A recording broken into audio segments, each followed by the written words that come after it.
particular country or a particular issue, particularly in multilateral diplomacy. So I conclude with you, Mr. Professor, that I don't think Obama's image is anywhere where it was at the beginning. But I don't necessarily think it's accurate to characterize under Obama a pursuit of the pursuit of the imperial power over world domination and control. I don't think that that is an accurate characterization if you look empirically in terms of specific policies to illustrate, that it is not the case. Barbara, you better say your piece because. I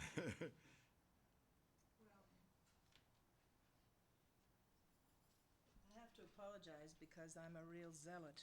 I'm a Obama. Yes, Peter, I know I have to confess. Yes. But we've been asked this question very often as over the years of this imperial America, we are perhaps reluctant imperialists, but the big question is what do you want from us is the question that I often ask. What are your expectations of the United States? And is this disgruntlement that we often get because we actually did something, which is true at some point, or is it that people are disappointed that we are not doing more for that particular country or region, etc.? And it's a balance. We have a population, perhaps 10% of us have passports. We're like most people, internal looking, neighborhood focused, and we have neighbors that come from all parts of the world. We're excited about that. When you go to Iowa City and you can find not only an Italian and a Chinese restaurant, but a Vietnamese community, a Cambodian community, an Afghan community, etc. So America is constantly changing, and these social dynamics on the ground force a voice or a sense of feeling indispensable if pushed. But I think that if we are imperialistic, we are reluctant as a population. But I will say that we spoke about the National Security Strategy document, which is issued every year in January. When Clinton was in office, and even George Bush the first, the word engagement, working with people, was a prominent word. It colored a lot of the regions in which we were working. It disappeared under George W. Bush, literally because I worked line by line as one element, one person working on that language.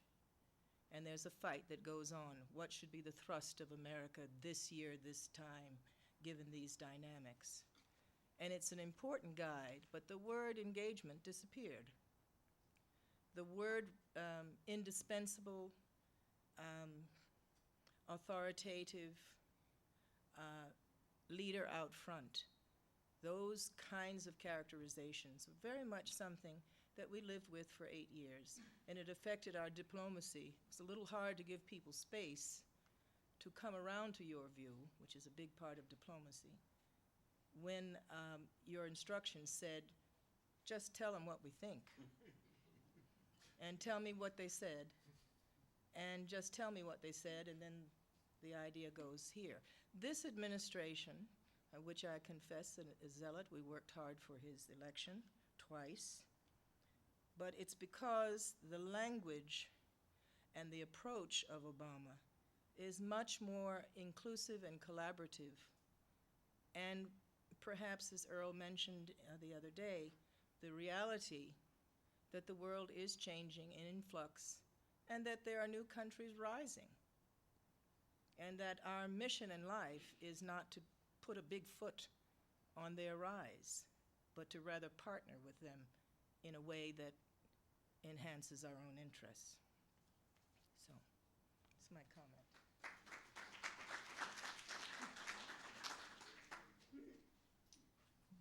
think that is an appropriate point at which I for one, I said this last time and I say it again, I have a lot of questions, but perhaps I'll have to send them to you by email, as we used to communicate before. We're going to have to thank Earle and Barbara Scarlett for spending some time with us. I think that what I hope to get from this, certainly a sense of what the diplomatic life is like, more particularly what an American diplomatic life is like.